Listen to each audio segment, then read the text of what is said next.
మోకాళ్లలో గుజ్జును పెంచి నొప్పిని తగ్గించి సర్జరీని దూరం చేసే ఫ్రీడమ్ వాక్. ఏపీలో గెలిచేది ఎవరు?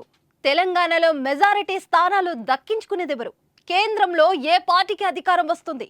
దేశవ్యాప్తంగా ఇప్పుడు ఇదే చర్చ. ఇక తెలుగు రాష్ట్రాల్లో అయితే చెప్పక్కర్లేదు. మే 13న పోలింగ్ జరిగాక రాజకీయ పార్టీలు, ప్రజలు ఫలితాల కోసం ఉత్కటంగా ఎదురు చూస్తున్నారు. అయితే జూన్ 4 కంటే ముందుగా జూన్ 1వ తేదీ కోసం వెయిట్ చేస్తున్నారు. ఎందుకంటే నేడే ఎగ్జిట్ పోల్స్ విడుదల కానున్నాయి. దీంతో ఆ రోజు రానే వచ్చేసింది. నేటితోనే చివరి దశ పోలింగ్ ముగియనుండడంతో సాయంత్రం 6:30 ఎగ్జిట్ పోల్స్ విడుదల కానున్నాయి.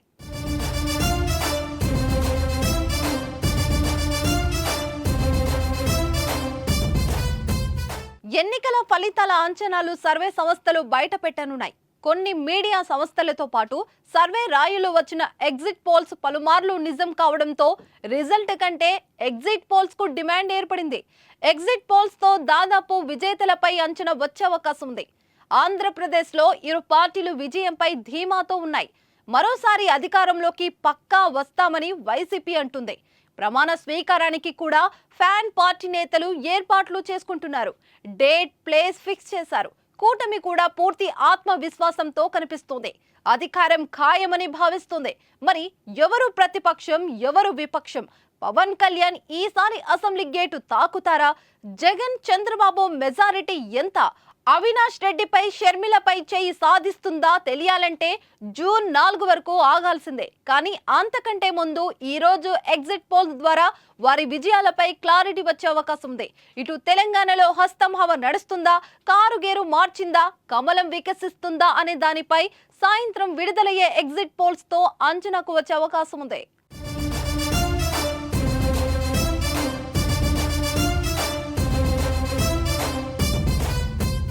ఎగ్జిట్ పోల్స్ రానుండడంతో ఒక్కొక్కరు ఉత్కటంగా ఎదురు చూస్తున్నారు. పోలింగ్ తర్వాత విహారయాత్రలకు వెళ్లి అధినాయకులు రాష్ట్రాలకు చేరుకున్నారు. మొత్తంగా పోలింగ్ తర్వాత చల్లబడ్డ రాజకీయ వాతావరణం ఎగ్జిట్ పోల్స్ తో మళ్లీ వేడెక్కనుంది. మరి ఈ ఉత్కంఠకు తెరపడాలంటే సాయంత్రం 6:30 వరకు ఆగాల్సిందే.